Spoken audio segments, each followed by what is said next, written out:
Hey guys, welcome to government jobs Gyan YouTube channel. Guys, आज की इस वीडियो में हम बात करेंगे JKSSB के new recruitment notification online form apply process के बारे में। जी हाँ दोस्तों, Jammu and Kashmir service selection board ने यहाँ पर Jammu and Kashmir police department के अंतर्गत कांस्टेबल एग्जीक्यूटिव के 1815 खाली पदों को भरने के लिए नोटिफिकेशन रिलीज कर दिया है।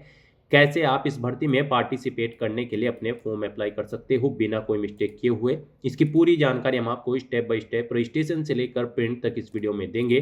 बस आपको इस वीडियो को स्किप किए बिना शुरू से लेकर एंड तक देखना है। उसके बाद वीडियो पसंद आए तो इसे लाइक और शेयर कर दें।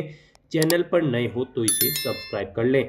साथ ही साथ आपको फॉर्म अप्लाई करते हुए जो जो भी प्रॉब्लम फेस हो रही है उन सभी का हल आपको इस वीडियो में मिल जाएगा। तो बिना कोई वक्त गंवाए चलिए शुरू करते हैं। आपको इस वीडियो के डिस्क्रिप्शन बॉक्स में हमारी वेबसाइट IND-sarkari-naukri.in के इस पेज का लिंक मिल जाएगा। यहाँ पर आपको इस भर्ती के रिगार्डिंग सभी डिटेल्स प्रोवाइड कर दी गई है। Jammu and Kashmir service selection board JKSSB ने यहाँ पर Jammu and Kashmir police department के अंतर्गत कांस्टेबल एग्जीक्यूटिव के 1815 खाली पदों को भरने के लिए नोटिफिकेशन रिलीज कर दिया है। आप 19 जनवरी 2026 से 17 फरवरी 2026 तक अपने फॉर्म अप्लाई कर सकते हो। यहाँ पर 19,900 से 63,200 के बीच में लेवल 2 के अंतर्गत सैलरी आपको प्रोवाइड कराई जाएगी। 10वीं पास कैंडिडेट एलिजिबल हैं, अप्लाई कर सकते हैं। 18 से 28 साल आपकी आयु सीमा रखी गई है। SC, ST 1, ST 2 और EWS कैंडिडेट के लिए 600 रुपये फीस है। बाकी सब कैंडिडेट के लिए 700 रुपये फीस है, जो कि आप ऑनलाइन मोड से जमा करा सकते हो। सिलेक्शन यहाँ पर आपका physical standard test, physical efficiency test, physical standard and written examination आधार के तौर पर होगा। यहाँ पर आप फिजिकल क्राइटेरिया भी चेकआउट कर सकते हो। मेल कैंडिडेट के लिए हाइट जो है 5 फुट 6 इंच रखी गई है, फीमेल के लिए 5 फुट 2 इंच। चेस्ट की डिटेल यहाँ से आप चेकआउट कर सकते हो। रेस कितनी लगानी है, पुशअप आपको कितने करने हैं, शॉर्टपुट कितने करने हैं, पूरी जानकारी आपको यहाँ पर दे दी गई है। आप यहाँ पर ऑनलाइन मोड में अप्लाई कर सकते हो। उसके लिए आपको इस पेज को नीचे स्क्रॉल डाउन करना है, इंपॉर्टेंट लिंक सेक्शन में आना है, ऑफिशियल नोटिफिकेशन PDF लिंक पर क्लिक करके इस भर्ती के नोटिफिकेशन को ओपन कर लेना है और इसमें से आपको पूरी डिटेल रीड कर लेनी है। यहाँ पर आपको सभी डिटेल्स प्रोवाइड कर दी गई है, जैसे कि क्या पोस्ट का नाम है, कितनी उसके लिए नंबर ऑफ वैकेंसीज है, कैसे आप अप्लाई कर सकते हो, कब से कब तक आप अप्लाई कर सकते हो, क्या आपका एलिजिबिलिटी क्राइटेरिया होना चाहिए, पूरी जानकारी आपको यहाँ पर दे दी गई है। आपको सभी डिटेल्स यहाँ से रीड करनी है। उसके बाद आपको अपने फॉर्म अप्लाई करने हैं। फॉर्म अप्लाई करने के लिए भी आपको हमारी वेबसाइट के इसी पेज पर ही अप्लाई ऑनलाइन का लिंक दिया गया है। जैसे ही आप इस लिंक पर क्लिक करेंगे आपके सामने Jammu and Kashmir service selection board का ये पोर्टल ओपन होगा। गाइस, यहाँ पर अगर आपने पहले से रजिस्ट्रेशन कर रखा है तो आपको अपना यूजर नेम एंटर करना है, यहाँ पर अपना पासवर्ड आपको एंटर करना है, ये कैप्चा कोड आपको यहाँ पर एंटर करना है और उसके बाद फिर लॉगिन की स्टेप पर क्लिक करते हुए लॉगिन करके आपको अपना फॉर्म अप्लाई कर लेना है। और अगर आप इस भर्ती के लिए फर्स्ट टाइम अप्लाई करने जा रहे हो तो सबसे पहले यहाँ पर आपको अपना रजिस्ट्रेशन करना होगा। उसके लिए आपको न्यू यूजर साइन अप के इस ऑप्शन पर क्लिक करना है। आपके सामने रजिस्ट्रेशन का फॉर्म ओपन होगा। यहाँ पर अब आपको अपनी बेसिक इन्फॉर्मेशन प्रोवाइड कराते हुए अपना रजिस्ट्रेशन करना होगा। गाइड, यहाँ पर सबसे पहले आपको अपना नाम एंटर करना है अपनी 10वीं की मार्कशीट के अकॉर्डिंग। उसके बाद यहाँ पर आपको अपने फादर का नाम एंटर करना है। फिर आपको अपनी ईमेल आईडी यहाँ पर एंटर करनी है। ईमेल आईडी एक बार फिर से एंटर करके उसे कंफर्म कर लेना है। उसके बाद यहाँ पर आपको अपना मोबाइल नंबर एंटर करना है। फिर यहाँ पर आपको अपनी डेट ऑफ बर्थ सेलेक्ट करनी है, पहले डे फिर मंथ फिर ईयर। उसके बाद आपको अपनी कैटेगरी यहाँ पर सिलेक्ट करनी है। फिर यहाँ पर आपसे पूछा गया है कि क्या आपके पास जम्मू एंड कश्मीर स्टेट का डोमिसाइल है, अगर है तो यस करेंगे। और फिर यहाँ पर आप अपना डोमिसाइल नंबर एंटर करेंगे। डोमिसाइल आपको किस डेट को इशू हुआ है वो डेट यहाँ पर आप सिलेक्ट करेंगे। डोमिसाइल का डिस्ट्रिक्ट यहाँ पर आप अपना सेलेक्ट करेंगे। और अगर आप यहाँ पर जम्मू एंड कश्मीर स्टेट से नहीं है तो आप नो ऑप्शन सेलेक्ट करेंगे। फिर यहाँ पर आपको अपना जेंडर सेलेक्ट करना है। उसके बाद आपको अपना मैरिटल स्टेटस बताना है, आप मैरिड हो या फिर अनमैरिड। उसके बाद गाइड आप ये कैप्चा कोड यहाँ पर एंटर करेंगे और फिर सबमिट के इस ऑप्शन पर आपको क्लिक कर देना है। नेक्स्ट यहाँ पर आपने रजिस्ट्रेशन में जो डिटेल प्रोवाइड कराई है उनका पूरा प्रीव्यू आपको शो कर दिया गया है। आपको सभी डिटेल्स केयरफुली चेकआउट करनी है। उसके बाद यहाँ पर अगर सभी चीज़ें ओके हैं तो गाइड आपको यहाँ पर क्लिक हियर का ये लिंक दिया गया है, आपको इस पर क्लिक करना है और यहाँ पर अपना रजिस्ट्रेशन कंप्लीट करना है।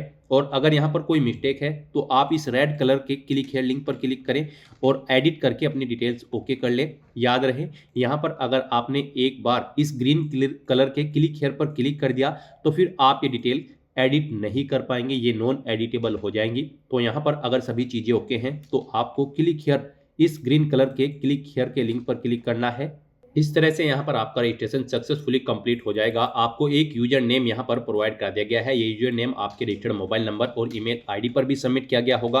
आपको इसे केयरफुली नोट डाउन करके रख लेना है फ्यूचर यूज के लिए। और गाइस साथ साथ ही यहाँ पर आपकी रजिस्टर्ड ईमेल आईडी पर एक मेल सबमिट की गई है। आपको उस मेल पर जाकर एक एक्टिवेशन लिंक दिया गया होगा। आपको उस लिंक पर क्लिक करके अपनी ईमेल आईडी और अकाउंट को यहाँ पर वेरीफाई कर लेना है और एक्टिवेट कर लेना है। तो अब आपको अपनी ईमेल आईडी पर जाना है। जो ईमेल आईडी आपने प्रोवाइड कराई थी वहां पर एक मेल आई होगी, उसमें एक एक्टिवेशन लिंक आपको मिलेगा। आपको उस पर क्लिक करके अपना अकाउंट अब यहाँ पर एक्टिवेट करना है। गाइज आपकी ईमेल आईडी पर कुछ इस तरह से मेल आई होगी। यहाँ पर आपको आपका यूजर नेम मिलेगा, आपको एक ओटीपी यहाँ पर मिलेगा और एक इस तरह से यहाँ पर आपको एक लिंक मिल जाएगा। इस पर क्लिक करके आपको अपनी अकाउंट को एक्टिवेट करना है। तो अब आप यहाँ पर इस लिंक पर क्लिक करें, फिर आपके सामने कुछ इस तरह से इंटरफेस ओपन होगा। आपकी ईमेल आईडी पर जो मेल आई है उसमें आपके यूजर नेम के साथ साथ एक ओटीपी भी आया है। वो ओटीपी आपको यहाँ पर एंटर करना है और यहाँ पर अब आपको अपना नया पासवर्ड क्रिएट करना है। यहाँ पर पासवर्ड के लिए आपको गाइडलाइन दी गई है। यहाँ पर आपका पासवर्ड मिनिमम 8 कैरेक्टर का होना चाहिए और इसमें ये अल्फा न्यूमेरिक फॉर्मेट में होना चाहिए। कुछ इस तरह से यहाँ पर आपके पासवर्ड में एक अपर केस कैरेक्टर, एक लोअर केस कैरेक्टर, एक इंटीजर नंबर और एक स्पेशल कैरेक्टर जैसे कि @ या फिर डॉलर होना चाहिए। तो इस तरह से यहाँ पर अब आपको अपना पासवर्ड क्रिएट करना है। वही पासवर्ड आपको यहाँ पर कंफर्म न्यू पासवर्ड फील्ड में एंटर करके उसे कंफर्म कर लेना है और फिर आपको यहाँ पर सबमिट के इस ऑप्शन पर क्लिक करना है।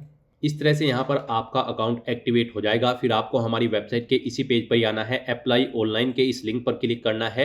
उसके बाद आपके सामने लॉगिन का ये इंटरफेस ओपन होगा। अब आपको यहाँ पर अपना यूजर नेम एंटर करना है।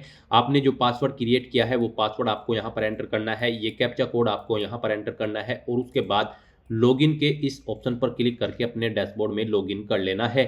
अपने डैशबोर्ड में लॉगिन करने के बाद आपके सामने कुछ इस तरह से इंटरफेस शो होगा। अब गाइज आपको यहाँ पर स्टेप 1 के इस ऑप्शन पर क्लिक करना है अपना फॉर्म अप्लाई करने के लिए। तो आप स्टेप 1 के इस ऑप्शन पर क्लिक करें, फिर यहाँ पर आपके सामने आपका फॉर्म स्टार्ट हो जाएगा। कुछ डिटेल यहाँ पर आपको आपकी ऑटोमेटिकली फिर मिल जाएगी जो आपने रजिस्ट्रेशन टाइम पे प्रोवाइड कराई थी। अब आपको इस पेज को नीचे स्क्रॉल डाउन करना है और यहाँ पर अब आपको अपनी कैटेगरी की डिटेल प्रोवाइड करनी है।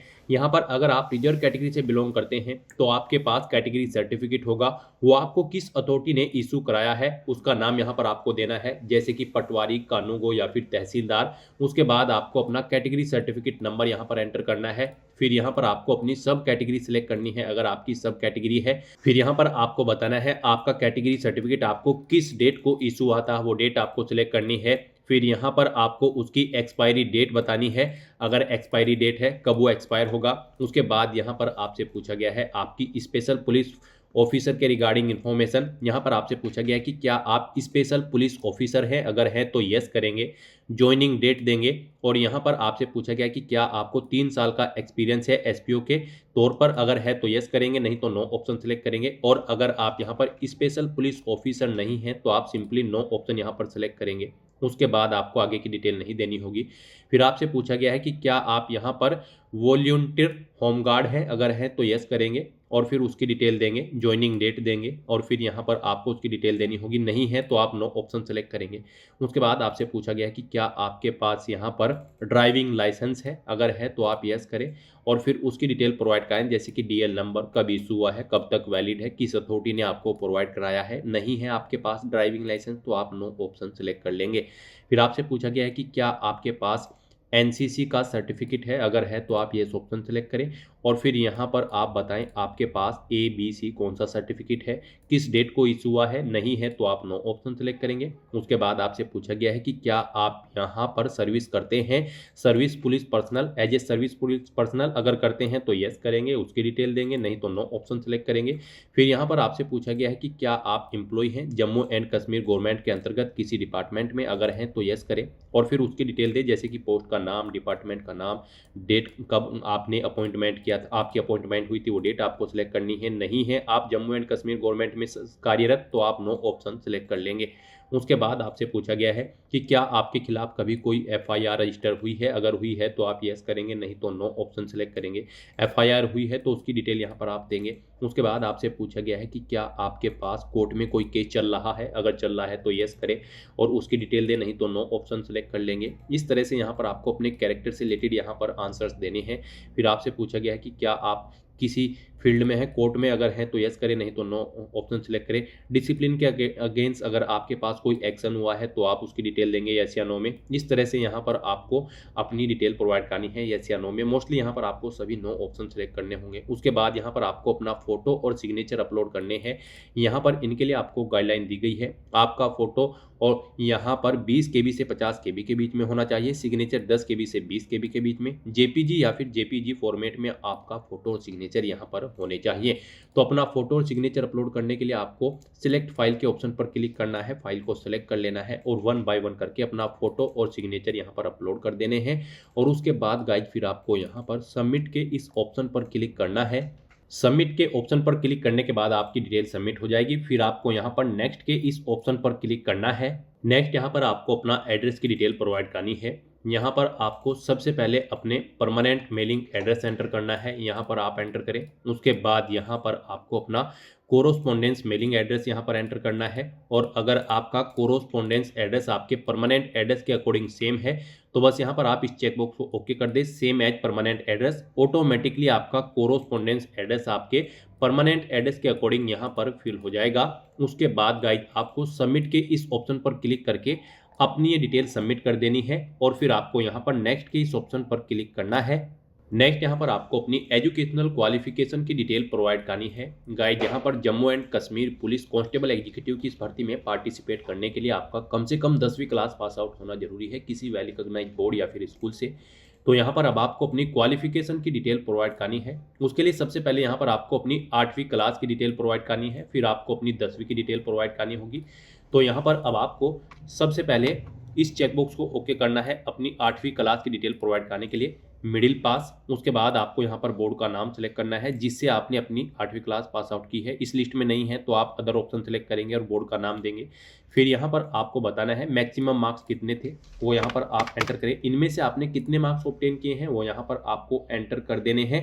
उसके बाद यहाँ पर आपकी परसेंटेज कैलकुलेट करके आपको शो कर दी जाएगी इन मार्क्स के अकॉर्डिंग। फिर यहाँ पर आपको अपना पासिंग ईयर देना है 8वीं क्लास का, 8वीं क्लास का रोल नंबर यहाँ पर आपको एंटर करना है। और फिर यहाँ पर आपको अपना 8वीं क्लास का डॉक्यूमेंट भी अपलोड करना है। आप अपलोड डॉक्यूमेंट के ऑप्शन पर क्लिक करेंगे और अपने डॉक्यूमेंट अपलोड करेंगे। यहाँ पर आपके डॉक्यूमेंट पीडीएफ फॉर्मेट में अपलोड होंगे केवल। उसके बाद यहाँ पर ऐसे ही अपनी 10वीं क्लास की डिटेल आपको प्रोवाइड करनी है। इसमें भी आपको यहाँ पर मैट्रिक ऑप्शन सेलेक्ट करना है। उसके बाद आपको बोर्ड का नाम देना है।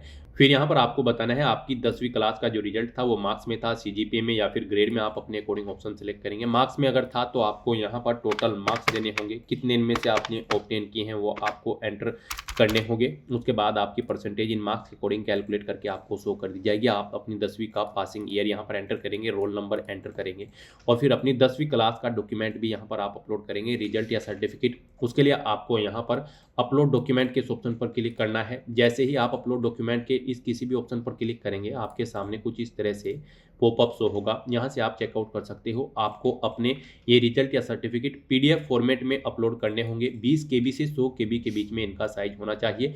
तो यहाँ पर आपको चूज फाइल के ऑप्शन पर क्लिक करना है। आप 8वीं या 10वीं या फिर 12वीं जिस भी क्लास का जो सर्टिफिकेट अपलोड करना चाहते हैं उसके सामने चूज फाइल के ऑप्शन पर क्लिक करेंगे, फाइल को सेलेक्ट करेंगे और अपने ये डॉक्यूमेंट यहाँ पर आप अपलोड कर देंगे। इस तरह से यहाँ पर आप अपने इन डॉक्यूमेंट्स को अपलोड कर सकते हैं। उसके बाद यहाँ पर 10वीं के बाद अगर आपने 12वीं कर रखी है तो उसकी डिटेल भी आप सेम ऐसे प्रोवाइड कर सकते हैं। आपके पास आईटीआई का कोई सर्टिफिकेट कोर्स या फिर पीजी डिप्लोमा या डिप्लोमा है या फिर आपके पास इंजीनियरिंग डिग्री है, ग्रेजुएट कर रखी है आपने, पोस्ट ग्रेजुएट कर रखी है, इन सभी क्वालिफिकेशन की डिटेल आप सेम ऐसे ही यहाँ पर प्रोवाइड कर सकते हैं। एमफिल या पीएचडी कर रखी है तो उसकी डिटेल भी आप येस या नो करके प्रोवाइड कर सकते हैं। इस तरह से यहाँ पर अपनी क्वालिफिकेशन की डिटेल प्रोवाइड करने के बाद फिर आपको सबमिट के इस ऑप्शन पर क्लिक करके अपनी क्वालिफिकेशन की डिटेल सबमिट कर देनी है और उसके बाद नेक्स्ट के इस ऑप्शन पर क्लिक करना है। फिर आपके सामने कुछ इस तरह से इंटरफेस ओपन होगा। अब यहाँ पर आपको पोस्ट शो कर दी गई है कांस्टेबल एग्जीक्यूटिव। इस पर अब आपको अप्लाई करना होगा। अप्लाई के इस ऑप्शन पर क्लिक करते हुए, लेकिन उससे पहले यहाँ पर आपको अपनी बैंक डिटेल प्रोवाइड करनी है। तो आप पहले बैंक डिटेल के इस ऑप्शन पर क्लिक करें और अपनी बैंक की डिटेल प्रोवाइड कराएं, उसके बाद अप्लाई करें। बैंक डिटेल के ऑप्शन पर क्लिक करने के बाद आपके सामने कुछ इस तरह से इंटरफेस शो होगा। यहाँ पर आपको अपना अकाउंट नंबर एंटर करना है, उसे एक बार फिर से एंटर करके कंफर्म कर लेना है। अपने बैंक का आईएफएससी कोड आपको एंटर करना है, बैंक का नेम यहाँ पर एंटर करना है, अकाउंट होल्डर का नाम यहाँ पर आपको देना है और उसके बाद आपको सबमिट के इस ऑप्शन पर क्लिक करते हुए अपनी बैंक की डिटेल प्रोवाइड करा देनी है। अपनी बैंक डिटेल प्रोवाइड करने के बाद आपको फिर स्टेप 4 के इस ऑप्शन पर क्लिक करना है। आपके सामने यही इंटरफेस ओपन होगा। अब आपको यहाँ पर कांस्टेबल एग्जीक्यूटिव के सामने अप्लाई की स्टेप पर क्लिक करके अप्लाई करना है। फिर आपके सामने कुछ जनरल इंस्ट्रक्शंस ओपन होंगे, आपको इन्हें केयरफुली रीड आउट करना है। इसे नीचे स्क्रॉल करना है, I have read the instructions, इस ऑप्शन को आपको क्लिक करना है और उसके बाद गाइज आपको यहाँ पर अप्लाई के इस ऑप्शन पर दोबारा से क्लिक करना है। नेक्स्ट आपके सामने कुछ इस तरह से इंटरफेस ओपन होगा। यहाँ पर आपको मोस्टली सभी चीज़ें आपकी ऑटोमेटिकली फिर मिलेगी, जो आपने पीछे डिटेल प्रोवाइड कराई है उनसे फैच कर ली गई है। अब यहाँ पर गाइड आपको अपना एग्जामिनेशन सेंटर सेलेक्ट करना है, आप जिस सेंटर पर जाकर एग्जाम में पार्टिसिपेट करना चाहते हैं। फिर आपको अपना आधार नंबर यहाँ पर एंटर करना है। फिर यहाँ पर आपको अपनी डिवीजन सेलेक्ट करनी है, आप जम्मू डिवीजन में जॉब करना चाहते हैं या फिर कश्मीर डिवीजन या फिर दोनों में, आप अपने अकॉर्डिंग ऑप्शन सेलेक्ट करेंगे। फिर यहाँ पर आपको बताना है आप यहाँ पर किस डिवीजन को किस नंबर पर प्रेफरेंस देना चाहते हैं। फर्स्ट नंबर पर जम्मू है, सेकंड नंबर पर कश्मीर। आप यहाँ पर अगर कश्मीर को फर्स्ट नंबर पर प्रेफरेंस देना चाहते हैं तो पहले यहाँ पर आप सेकंड नंबर सेलेक्ट करेंगे और फिर यहाँ पर आप फर्स्ट नंबर सेलेक्ट करेंगे। इस तरह से यहाँ पर आपको अपनी चॉइस के अकॉर्डिंग अपनी डिवीजन की प्रेफरेंस सेलेक्ट कर लेनी है। उसके बाद आपको इस पेज को नीचे स्क्रॉल डाउन करना है। फिर यहाँ पर आपको अपने फिजिकल स्टैंडर्ड की डिटेल प्रोवाइड करनी है कि क्या आपके पास ये फिजिकल क्राइटेरिया है या फिर नहीं। यहाँ पर मेल कैंडिडेट के लिए हाइट 5 फुट 6 इंच है मिनिमम और उनकी चेस्ट 32 इंच होनी चाहिए बिना फुलाए हुए और फुलाने के बाद 33.5 इंच होनी चाहिए। मेल कैंडिडेट के लिए केवल हाइट है, हाइट उनकी 5 फुट 2 इंच होनी चाहिए। तो यहाँ पर आपसे कहा गया है कि क्या आपके पास ये फिजिकल स्टैंडर्ड है, तो यहाँ पर आपको येस ऑप्शन सेलेक्ट करना है, तभी आप एलिजिबल होंगे इस भर्ती में पार्टिसिपेट करने के लिए। तो आप यहाँ पर येस ऑप्शन सेलेक्ट करें। उसके बाद आपसे पूछा गया है कि क्या आप गोरखा कम्युनिटी या फिर बोट ट्राइब कैंडिडेट हैं, अगर हैं तो येस करेंगे, नहीं तो नो ऑप्शन सेलेक्ट करेंगे। उसके बाद आपको इस पेज को नीचे स्क्रॉल डाउन करना है और यहाँ पर अब आपको अपना लाइव फोटो कैप्चर करना है। फोटो कैप्चर करते समय आपको कुछ चीज़ों का ध्यान रखना है। फोटो कैप्चर करते समय आपको सीधा फॉरवर्ड कैमरे की तरफ या फिर अपने मोबाइल फोन के कैमरे की तरफ देखना है। प्रॉपर वे में लाइट होनी चाहिए उस स्थान पर जिस स्थान पर आप अपना फोटो कैप्चर कर रहे हैं। आपको अपने चेहरे पर कोई मास्क वगैरह या कानों में ईयरफोन्स वगैरह नहीं लगाने हैं। तो आपको टेक लाइव फोटो के ऑप्शन पर क्लिक करना है और अपने वेब कैमरा या फिर मोबाइल फोन के थ्रू अपना लाइव फोटो यहाँ पर कैप्चर कर लेना है। उसके बाद आपको I accept the about declaration में इस चेकबॉक्स को ओके करना है। ये कैप्चा कोड आपको यहाँ पर एंटर करना है और फिर गाइज आपको सबमिट के इस ऑप्शन पर क्लिक कर देना है। फिर यहाँ पर आपको आपके एप्लीकेशन फॉर्म का पूरा प्रीव्यू शो कर दिया गया है। आपको सभी डिटेल्स केयरफुली चेकआउट करनी है, इसे नीचे स्क्रॉल डाउन करना है और गाइज कहीं पर कोई मिस्टेक है तो आप यहाँ पर रेड कलर के क्लिक हियर के इस लिंक पर क्लिक करके आप एडिट कर सकते हैं। और अगर सभी चीज़ें ओके हैं तो बस यहाँ पर ग्रीन कलर के क्लिक हियर के इस लिंक पर अब आपको क्लिक करना है। नेक्स्ट यहाँ पर आपको अपने डॉक्यूमेंट अपलोड करने हैं। इसमें आपको अपना कैटेगरी सर्टिफिकेट यहाँ पर अब आपको अपलोड करना है। ये आपका 20 KB से 100 KB के बीच में होना चाहिए। PDF फॉर्मेट में आपका ये डॉक्यूमेंट होना चाहिए। आपको चूज फाइल के ऑप्शन पर क्लिक करना है, फाइल को सिलेक्ट कर लेना है और यहाँ पर PDF फॉर्मेट में अपना कैटेगरी सर्टिफिकेट आपको अपलोड कर देना है। अगर आप रिजर्व कैटेगरी से बिलोंग करते हैं फिर आपको इस चेकबॉक्स को ओके करना है और उसके बाद आपको ये कैप्चा कोड यहाँ पर एंटर करना है और फिर गाइज आपको यहाँ पर अपलोड के इस ऑप्शन पर क्लिक करते हुए अपना ये सर्टिफिकेट यहाँ पर अपलोड कर देना है। इस तरह से यहाँ पर आपका एप्लीकेशन फॉर्म सक्सेसफुली सबमिट हो चुका है। आपको एक एप्लीकेशन नंबर यहाँ पर प्रोवाइड कर दिया गया है। गाइज यहाँ पर अब आपका फॉर्म तो सबमिट हो चुका है, लेकिन कंसीडर इसे आपके फीस पेमेंट के बाद ही किया जाएगा। तो यहाँ पर अब आपको अपना फीस पेमेंट करना होगा। यहाँ पर आपका स्टेप फर्स्ट कंप्लीट हो चुका है। सेकंड स्टेप में यहाँ पर आपको अपना फीस पेमेंट करना है। उसके बाद आपको थर्ड स्टेप में अपने एप्लीकेशन फॉर्म का एक हार्ड कॉपी प्रिंट आउट ले लेना है फ्यूचर यूज के लिए, फ्यूचर रेफरेंस के लिए। तो यहाँ पर अब आपको अपना फीस पेमेंट करना है। फिर यहाँ पर आपको विंडो कट करके अपने डैशबोर्ड पर आ जाना है। उसके बाद यहाँ पर आपको सबमिटेड एप्लीकेशन के इस ऑप्शन पर क्लिक करना है। उसके बाद आपके सामने कुछ इस तरह से इंटरफेस शो होगा। यहाँ पर आप देखोगे यहाँ पर आपका फॉर्म तो सबमिट हो चुका है कांस्टेबल एग्जीक्यूटिव का, लेकिन कंसीडर इसे आपके फीस पेमेंट के बाद ही किया जाएगा। तो यहाँ पर अब आपको अपना फीस पेमेंट करना है। उसके लिए गाइज आपको यहाँ पर पे J&K इस ऑप्शन पर क्लिक करना है या फिर आप पे ICICI आप इस ऑप्शन पर क्लिक करके यहाँ पर अपना फीस पेमेंट कर सकते हो। उसके बाद आपको अपने फॉर्म का एक यहाँ पर प्रिंट आउट ले लेना है फ्यूचर यूज के लिए, फ्यूचर रेफरेंस के लिए। तो यहाँ पर अब आपको अपना फीस पेमेंट करना है। आप पे J&K एंड पे ICICI इनमें से किसी भी ऑप्शन पर क्लिक करें और अपना फीस पेमेंट कर दें। पे J&K ऑप्शन पर क्लिक करने के बाद आपके सामने कुछ इस तरह से इंटरफेस शो होगा। पे J&K ऑप्शन पर क्लिक करने के बाद आपके सामने कुछ इस तरह से इंटरफेस ओपन होगा। यहाँ पर आपको आपकी कैटेगरी के अकॉर्डिंग एप्लीकेशन फीस का अमाउंट देखने को मिल जाएगा। आपको ये फीस अमाउंट पे करना है। उसके लिए अब आपको इस चेकबॉक्स को ओके करना है और फिर गाइज आपको प्रोसीड फॉर पेमेंट के इस ऑप्शन पर क्लिक करना है। उसके बाद आपके सामने कुछ इस तरह से इंटरफेस ओपन होगा। यहाँ पर आप debit card, credit card, net banking, UPI, Bhim या फिर यूपीआई क्यूआर कोड के माध्यम से अपना फीस पेमेंट कर सकते हैं। इनमें आपके लिए सबसे बेस्ट और इजी ऑप्शन यूपीआई का रहेगा। तो आप यूपीआई के इस ऑप्शन पर क्लिक करें और अपना फीस पेमेंट कर दें। तो यूपीआई के इस ऑप्शन पर क्लिक करने के बाद भी आपके पास दो ऑप्शन हैं जिनके थ्रू आप फीस पेमेंट कर सकते हैं। यहाँ पर आप अपनी यूपीआई आईडी एंटर करके फीस पेमेंट कर सकते हैं या फिर आप शो क्यूआर के इस ऑप्शन पर क्लिक करें। ये क्यूआर कोड आपको शो होगा, आप इसे अपने यूपीआई से स्कैन करें और अपना फीस पेमेंट कर दें। सक्सेसफुली फीस पेमेंट करते ही यहाँ पर आपके एप्लीकेशन फॉर्म की ये सभी टास्क कंप्लीट हो जाएगी। उसके बाद आपको अपने एप्लीकेशन फॉर्म का एक हार्ड कॉपी प्रिंट आउट ले लेना है फ्यूचर यूज के लिए, फ्यूचर रेफरेंस के लिए। अपना सक्सेसफुली फीस पेमेंट करने के बाद गाइज आपको प्रिंट एप्लीकेशन के इस ऑप्शन पर क्लिक करके अपने एप्लीकेशन फॉर्म का एक हार्ड कॉपी प्रिंट आउट ले लेना है फ्यूचर यूज के लिए, फ्यूचर रेफरेंस के लिए। तो दोस्तों ऐसे आप JKSSB Jammu and Kashmir police department constable executive की इस भर्ती के लिए अपने फॉर्म अप्लाई कर सकते हो बिना कोई मिस्टेक किए हुए। आज की इस वीडियो में बस इतना ही। आई होप ये वीडियो आपको पसंद आई होगी। अगर पसंद आई हो तो इसे लाइक और शेयर करें। चैनल पर नए हो तो इसे सब्सक्राइब कर लें। Thanks for watching.